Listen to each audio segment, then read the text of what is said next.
என்னென்ன பிள்ளை ஸ்கூல்ல இருந்து கூட்டிட்டு வரீங்களோ? ஆமாப்பா, ஸ்கூல்ல இருந்து கூட்டிட்டு வரேன் இப்பதான். சாப்பிட்டாச்சானே? இல்லப்பா, வீட்டுல அம்மா எதுவும் செய்யல. ஹோட்டல்ல தான் வாங்கிட்டு வர சொன்னாவ பத்துக்க. ஹோட்டல்ல சாப்பாடெல்லாம் காலி.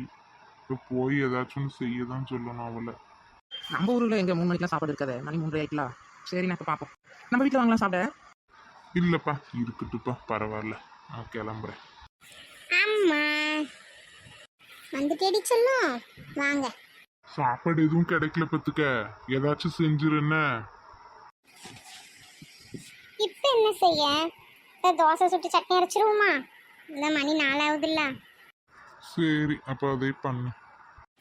என்னது மத்தியான நேரத்தில் தோசையை சாப்பிட்டு கிடக்கணும் உட்காந்து? இப்ப சாப்பாடு செஞ்சா லேட் ஆகும் இல்லம்மா. பசிக்கு ஏதோ ஒன்று சாப்பிட்டுட்டு காப்பி குடிக்கலாம்ல, 2 தோசையை சாப்பிட்டுட்டு நைட் ஏதாச்சும் நல்லா செஞ்சு சாப்பிட்டுக்கலாம். நீங்க இப்படி ஊர் சுத்திட்டு வருவியா? நான் சோத்துக்கு பதில் இப்படி தோசை தின்னுட்டு தெரியணும்னு ஊரா சுத்திட்டு வந்திருக்கோம். ஆஸ்பத்திரிக்கு தானே போயிட்டு வந்திருக்கோம், ஊர் சுத்திட்டு வந்திருக்கோன்றிய. எனக்கு தெரியாது, எனக்கு இப்போ சோறு தான் வேணும். தோசைலாம் என்னால் தின்ன முடியாது. என்னால் இப்போ சாப்பாடுலாம் செய்ய முடியாது. நீ ஹோட்டலில் போய் வாங்கிட்டு வரல. ஏம்மா, ஹோட்டல்லாம் சாப்பாடு பார்த்தாச்சு, ஒரு ஹோட்டல்ல சாப்பாடு இல்லை. அப்புறம் என்ன செய்ய சொல்றா? எங்க போய் என்ன சாப்பாடு வாங்கிட்டு வர சொல்றா நீ? போய் எங்க கோயில உட்காந்து பிச்சை எடுத்துட்டு வரல. பிச்சை எடு போ.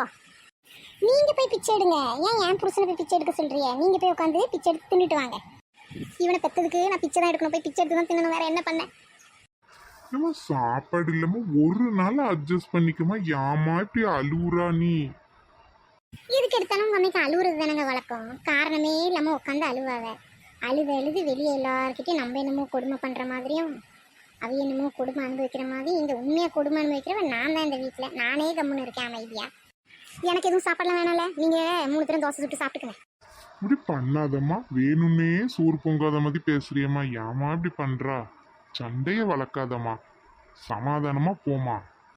சாப்பாடாச்சும் வெடிச்சு வச்சிருக்கலாம்ல. நீங்க இவ்வளோ சோறு தான் வேணுங்கிய, இப்போ கொஞ்சம் சாப்பாடு வச்சு ஒரு குழம்பு வச்சு வச்சேன். ஆமா, உனக்கு நான் வேலைக்காரி. நீ இப்படியே ஊர் சுத்திட்டு வருவா. நீயும் புருஷனும் ஜோடி போட்டுட்டு என்ன உனக்கு சோறு குழம்பு வைக்கிறேன் வீட்டில் வா. அப்ப நான் தினமும் உங்களுக்கு வேலை செஞ்சுக்கிறேன். நான் என்ன உங்க வீட்டு வேலைக்காரியா? கையில நீ கம்முன்னு இருக்கு, பேசாம உள்ள போ. இது ஏதாவது செய்யுங்க.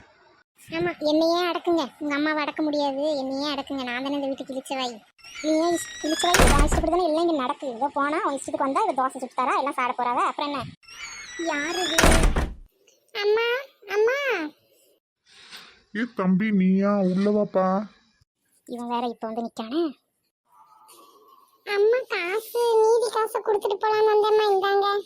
இல்ல போ, அப்புறம் வாங்கிக்கிறேன். போ போ. என்ன காசுப்பா? அது வந்துட்டா அம்மாக்கு சாப்பாடு வாங்கிட்டு வந்து கொடுத்தேன். மீதி காசு தரல, அதான் இப்ப கொண்டு வந்து கொடுத்துட்டு போலாம்னு வந்தேன். அப்பா, அது சாப்பிட்டுட்டு தான் சாப்பாடு வேணாம்னு நடிச்சிட்டு இருக்கோ?